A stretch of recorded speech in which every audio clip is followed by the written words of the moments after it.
3. The Delhi Sultans. In chapter 2, we saw that regions like the Kaveri Delta became the center of large kingdoms. Did you notice that there was no mention of a kingdom with Delhi as its capital? That was because Delhi became an important city only in the 12th century. Take a look at table 1. Delhi first became the capital of a kingdom under the Tomara Rajputs, who were defeated in the middle of the 12th century by the Chauhans, also referred to as Chahamanas of Ajmer. It was under the Tomaras and Chauhans that Delhi became an important commercial center. Many rich Jaina merchants lived in the city and constructed several temples. Coins minted here, called Deliwal, had a wide circulation. Map 1 selected Sultanate cities of Delhi, 13th-14th centuries. Firozabad, Firoz Shah Kotla, old course of river Jamuna, Jamuna River, Hauj Khas, Siri, Jahanpana, Delhi-e Kuna, Qutub Minar, Hauji Sultani, Tughlaqabad, Adilabad. The transformation of Delhi into a capital that controlled vast areas of the subcontinent started with the foundation of the Delhi Sultanate in the beginning of the 13th century. Take a look at table 1 again and identify the 5 dynasties that together made the Delhi Sultanate. The Delhi Sultans built many cities in the area that we now know as Delhi. Look at map 1 and locate Delhi-e Kuhana, Siri and Jahanpana.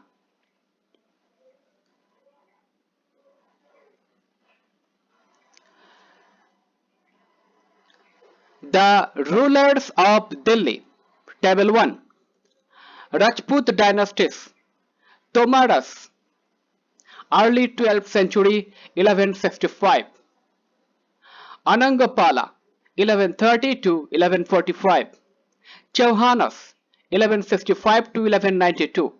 Prithviraj Chauhan 1175 to 1192. Early Turkish rulers 1206 to 1290, Kutubuddin Aybak 1206 to 1210, Samsuddin Iltutmish 1210 to 1236, Rajia 1236 to 1240, Ghiyasuddin Balban 1266 to 1287.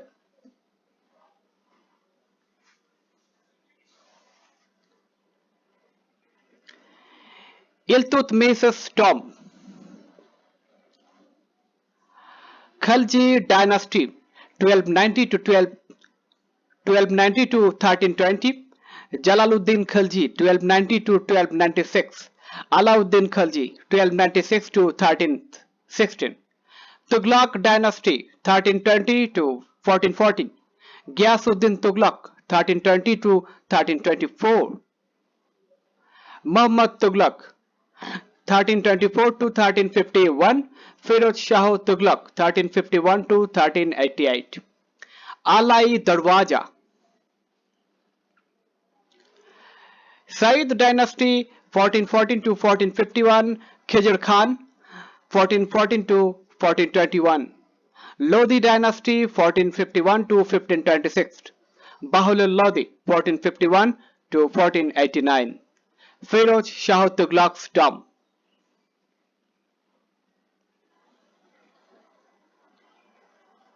Finding out about the Delhi Sultans. Although inscription, coins and architecture provide a lot of information, especially valuable are histories, Tariq singular or Tariq plural, written in Persian, the language of administration under the Delhi Sultans.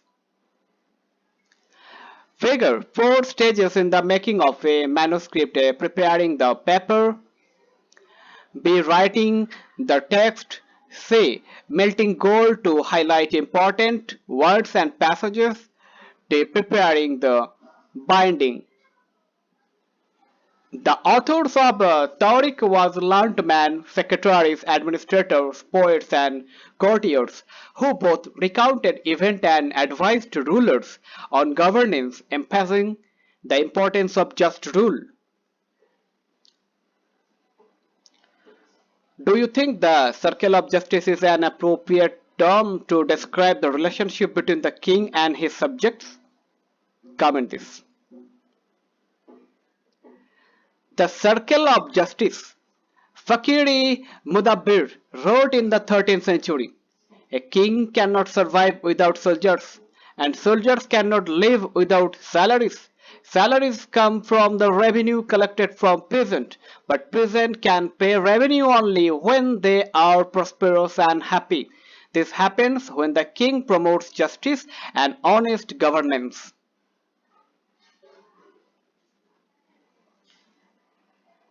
Keep the following additional details in mind. 1. The authors of Tariq lived in cities, mainly Delhi, and hardly ever in villages. 2. They often wrote their histories for sultans in the hope of rich rewards. These authors advised rulers on the need to preserve an ideal social order based on birthright and gender distinctions. Their ideas were not shared by everybody. Birthright. Privilege claimed an account of birth. For example, people believed that nobles inherited their rights to govern because they were born in certain families. Gender distinctions. Social and biological differences between women and men. Usually, these differences are used to argue that men are superior to women.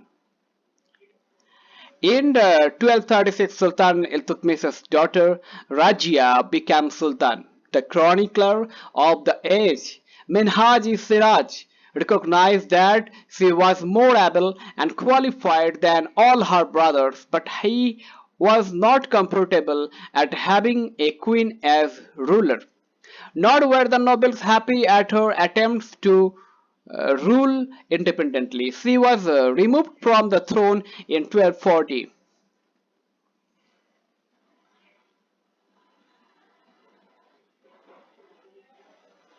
What Minhaj-i-Siraj thought about Rajia? Minhaj-i-Siraj thought that the queen's rule went against the ideal social order created by God, in which women were supposed to be subordinate to men. He therefore asked in the register of God's creation, since her account did not fall under the column of men, how did she gain from all of her excellent qualities? On her inscriptions and coins, Rajia mentioned that she was the daughter of Sultan Iltutmish.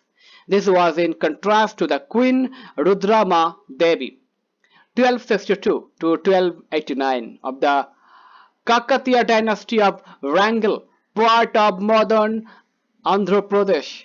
Rudrama Devi changed her name on her inscription and pretended she was a man. Another queen, Didda, ruled in Kashmir 980 to 1003.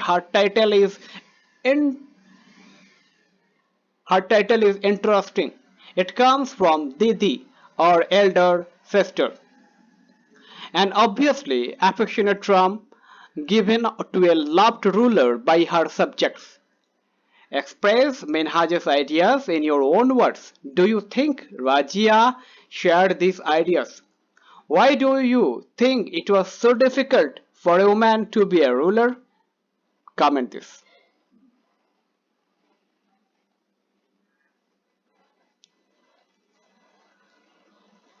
From garrison town to empire, the expansion of the Delhi Sultanate. Map 2. Major cities captured by Samsuddin Iltutmish. Kajakot, Indus River, Nandana, Chenab River, Jhelum River, Ravi River, Lahore, Bias River, Satluj River, Multan, Uch, Tabar Hind, Sursuti, Hansi, Delhi, Kuram, Sunam, Barwala, Baran, Budan, Kasli, Sambhamanak, Mandor, Ajmer, Chambal River, Kol, Jamuna River, Ganga River, Gwalior, Ranthambore, Dewal, Awadh, Gomti River, Banaras, Lucknowti, Arabian Sea, Bay of Bengal. In the early 13th century, the control of the Delhi Sultans rarely went beyond heavily fortified towns occupied by garrisons. The sultans seldom controlled the hinterland of the cities and were therefore dependent upon trade, tribute, and plunder for supplies. Hinterland: the lands adjacent to a city or port that supply it with goods and services. Controlling garrison towns in distant Bengal and Sindh from Delhi was extremely difficult. Rebellion, war, even bad weather could snap fragile communication route. Delhi's authority was also challenged by Mongol invasions from Afghanistan and by governors who rebelled at any sign of the Sultan's weaknesses. The Sultanate barely survived these challenges. Its consolidation occurred of during the reign of Ghiyasuddin Balban and further expansion under Alauddin Khalji and Muhammad Tughlaq. Garrison town, a fortified settlement with soldiers. The first set of campaigns along the internal frontier of the Sultanate aim at consolidating the hinterland of the garrison towns. During these campaigns, forests were cleared in the Ganga Jamuna Doab and hunter-gatherers and pastoralists expelled from their habitat. These lands were given to peasants and agriculture was encouraged in new fortress, garrison towns and towns were established to protect trade routes and to promote regional trade. The second expansion occurred along the external frontier of the Sultanate. Military expedition into southern India started during the reign of Alauddin Khalji Cmap III and culminated with Muhammad Tughlaq in their campaign. Sultanate armies captured elephants, horses and slaves and carried away precious metals. By the end of Muhammad Tughlaq's reign, 150 years after somewhat humbling beginnings, the armies of the Delhi Sultanate had marched across a large part of the subcontinent. They had defeated rival armies and seized cities. The Sultanate collected taxes from the peasantry and dispensed justice in its realm. But how complete and effective was its control over such a vast territory? Comment this. Map: Alauddin Khalji's campaign into South India. Punjab, Delhi, 1299 Gujarat, 1303 Chittor, 1305 Mandu, Devgiri.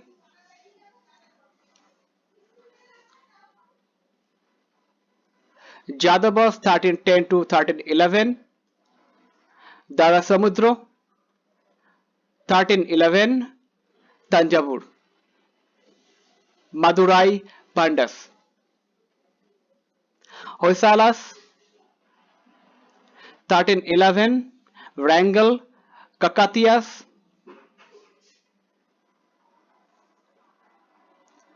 Jadavas 1301 Ranthambore, 1302 to 3 Kada, 1296 Devgiri, Wrangle, Bengal, Somnath, Arabian Sea, Bay of Bengal, campaign, Lakshadweep, Andaman and Nicobar Island, Indian Ocean.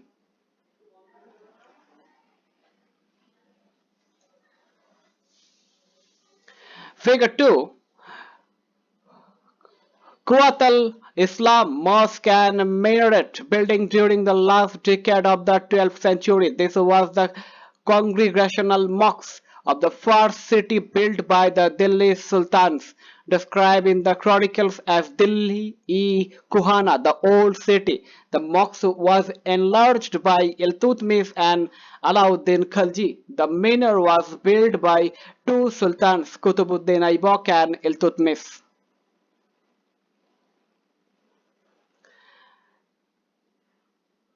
The Masjid. A mosque is called a masjid in Arabic, literally, a place where a Muslim prostrates in reverence to Allah. In a congregational mosque, Masjid-i Jami or Jama Masjid, Muslims read their prayers, namaz, together. Members of the congregation choose the most respected, learned male as their leader imam for the ritual of prayer. He also delivers a sermon khutbah during the Friday prayer.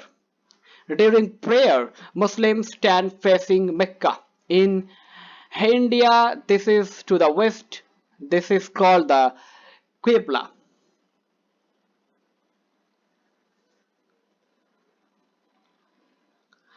Figure. Begumpuri Mosque, built in the reign of Muhammad Tughlaq, was the main mosque of Jahanpana, the sanctuary of the world. His new capital in Delhi. See map.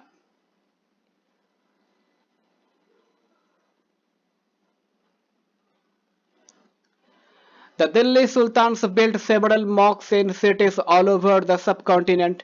This demonstrated their claims to be protectors of Islam and Muslim. Mosques also helped to create a sense of community of believers. Figure. Mutki Masjid, built in the reign of Sikandar Lodi by his minister, who shared a belief system and a code of conduct. It was necessary to reinforce this idea of a community because Muslims came from a variety of backgrounds.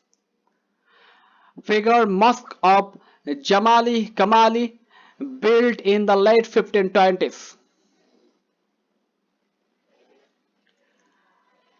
Compare figures 2, 3, 4 and 5. What similarities and differences do you notice amongst the mosques? The mosques in figure 3, 4 and 5 show an evolution in architectural tradition that culminates in Shah Jahan's mosque in Delhi. See figure in chapter 5. A closer look. Administration and consolidation under the Khaljis and Tughlaq. The consolidation of a kingdom as vast as Delhi Sultanate needed reliable governor and administrator rather than appointing aristocrats and landed chieftains as governors. The early Delhi Sultans, especially Iltutmish, favored their special slaves purchased for military service called Bandagan in Persian. They were carefully trained to man some of the most important political offices in the kingdom. Since they were totally dependent upon their master, the Sultan could trust and rely upon them.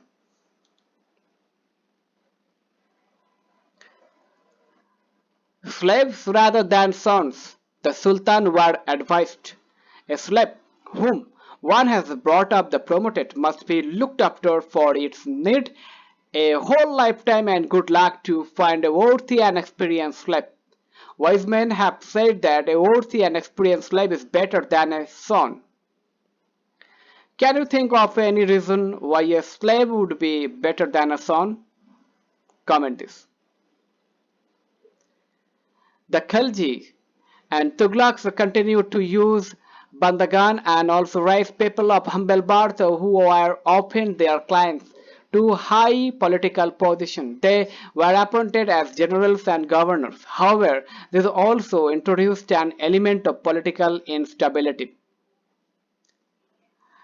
Client, someone who is under the protection of another, a dependent on hanger-on.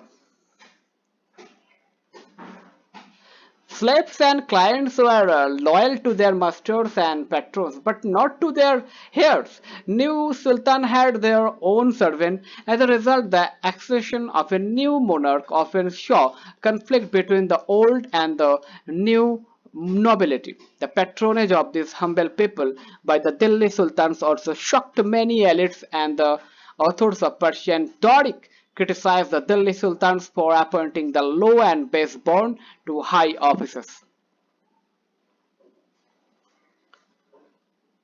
Official of Sultan Muhammad Tughlaq. Sultan Muhammad Tughlaq appointed Aziz Kumar, a wine distiller, Firoz Hajjam, a barber, Manka Tabak, a cook, and two gardeners, Ladha and Pera, to high administrative posts.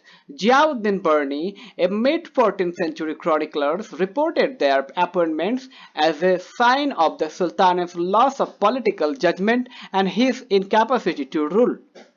Why do you think Barani criticized the Sultan? Comment this. Like the earlier sultans, the Khilji and Tughlaq monarchs appointed military commanders as governor of territories of varying sizes. These lands were called Ikta, and their holder was called Iktadar or Makti. The duty of the Maktis was to lead military campaigns and maintain law and order in their Iktas. In exchange for their military services, the Maktis collected the revenues of their assignments as salary. They also paid their soldiers from these revenues. Control over Maktis was most effective in if their office was not inheritable and if they were assigned iktas for a short period of time before being shifted.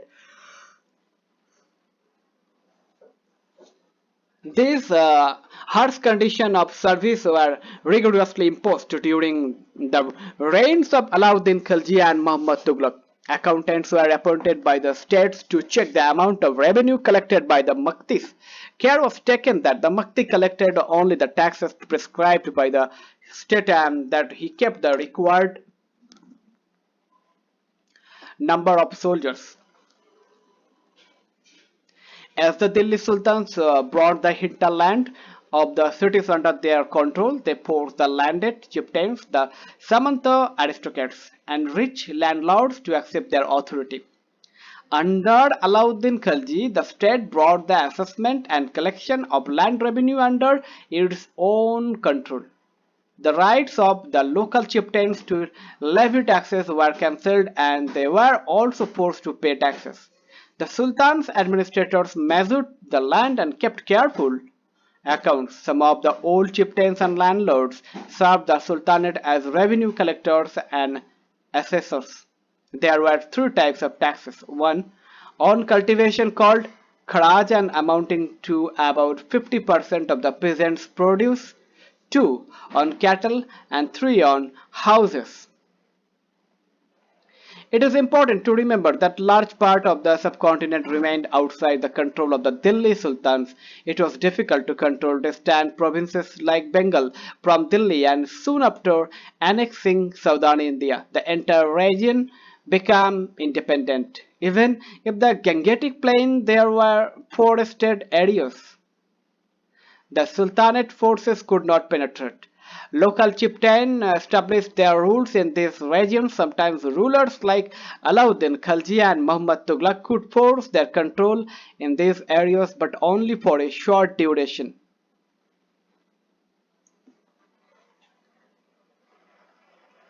Chieftains and their fortification. Ibn Battuta, a 14th century traveler from Morocco, Africa, explained that chieftains sometimes fortified themselves in mountains, in rocky, uneven, and rugged places, as well as in bamboo groups. In India, the bamboo is not hollow; it is big. It is big. Um, its several parts are so intertwined that even fire cannot affect them, and they are on the whole very strong.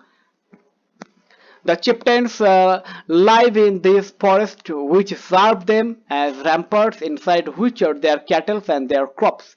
There is also water for them within, that is, rainwater which collects there. Hence, they cannot be subdued except by powerful armies who, entering this forest, cut down the bamboos with specially prepared instruments. Describe the ways in which the chieftains arrange for their defense. Comment this. The Mongols under Genghis Khan invaded Transoxiana in northeast Iran in 1219 and the Delhi Sultanate forced their onslaught soon after. Mongol attacks on the Delhi Sultanate increased during the reign of Alauddin Khilji and in the early years of Muhammad Tughlaq's rule. This forced the two rulers to mobilize a large standing army in Delhi, which posed a huge administrative challenge. Let us see how the two sultans dealt with this.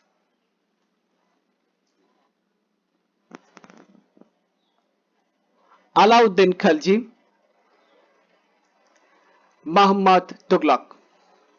Delhi was attacked twice in 1299 or 1300 and 1302 to 1303. As a defensive measure, Alauddin Khilji raised a large standing army. The Sultan was attacked in the early years of Muhammad Tughlaq's reign. The Mongol army was defeated. Muhammad Tughlaq was confident about the strength of his army and his resources to plan an attack on Transoxiana. He therefore raised a large standing army. Alauddin constructed a new garrison town named Siri for his soldiers. See map. Rather than constructing a new garrison town, the oldest of the four cities of Delhi, Delhi-i-Kuhana, was emptied of its residents and the soldiers garrisoned there. The residents of the old city were sent to the new capital of Daulatabad in the south. The soldiers had to be fed. This was done through the produce collected as tax from lands between the Ganga and Jamuna. Tax was fixed at 50% of the peasants' yield. Produce from the same area was collected as tax to feed the army, but to meet the expense of maintaining such a large number of soldiers, the Sultan levied additional taxes. This coincided with famine in the area. The soldiers had to be paid. Alauddin chose to pay his soldiers' salaries in cash rather than iqtas. The soldiers would buy their supplies from merchants in Delhi, and it was thus feared that merchants would raise their price. To stop this, Alauddin controlled the prices of goods in Delhi. Prices were carefully surveyed by officers, and merchants who did not sell at the prescribed rates were punished. Muhammad Tughlaq also paid his soldiers cash salaries, but instead of controlling prices, he used a token currency, somewhat like present-day paper currency, but made up of cheap metal, not gold and silver. People in the 14th century did not trust this coin. They were very smart. They saved their gold and silver coins and paid all their taxes to the state with this token currency. This cheap currency could also be counterfeited easily. Alauddin's administrative measures were quite successful, and chronicles praised his reign for its cheap prices and efficient supplies of goods in the market. He successfully withstood the threat of Mongol invasion. Muhammad Tughlaq's administrative measures were a failure. His campaign into Kashmir was a disaster. He then gave up his plan to invade Transoxiana and disbanded his large army. Meanwhile, his administrative measure created complication. The shifting of people to Daulatabad was resented. The raising of taxes and famine in the Ganga Jamuna belt led to widespread rebellion, and finally the token currency had to be recalled. In the list of Muhammad Tughlaq's failure, we sometimes forget that for the first time in the history of the Sultanate, a Delhi Sultan planned a campaign to capture Mongol territory. Unlike Alauddin's defensive measure, Muhammad Tughlaq's measure were conceived as a part of military offensive against the Mongols.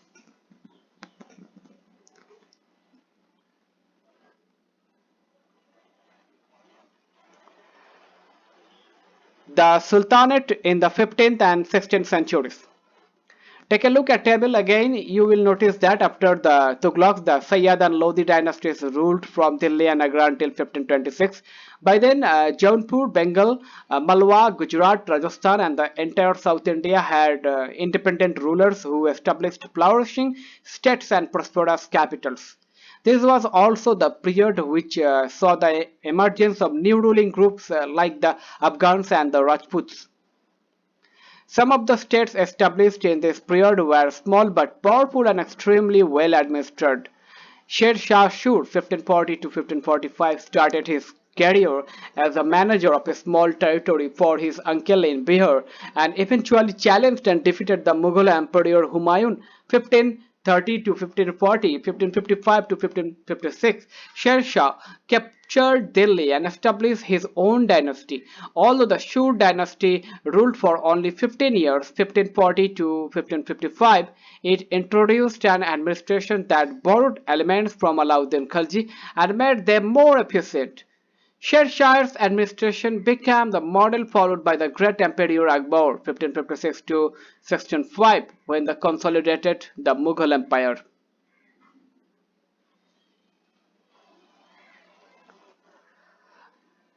The three orders, the Pace of God, Knights and the Crusades. Elsewhere, the idea of the three orders was first formulated in France in the early 11th century. It divided society into three classes: those who prayed, those who fought, and those who tilled the land. This division of society into three orders was supported by the church to consolidate in dominant role in society. This helped the emergence of a new warrior group called knights. The church patronized this group and used them to propagate their idea of peace of God. The attempt was to direct warriors away from conflict amongst themselves and send them instead on a campaign against the Muslims who had captured the city of Jerusalem. This led to a series of campaigns called the Crusades. These campaigns in the service of God and the church completely altered the status of knights. Originally, these knights did not belong to the class of nobles, but by the end of the 11th century in France and a century later in Germany, the humble origins of these warriors were forgotten. By the 12th century, nobles also wanted to be known as knights. Imagine you are a peasant in Alauddin Khilji's or Muhammad Tughlaq's reign and you cannot pay the taxes demanded by the Sultan. What will you do? Comment this. Let's recall, let's understand, do this and comment this. Keywords: Ikta, Tariq, Gadison, Mongols, gender, Kharaj. Let's discuss. Let's do this and comment this.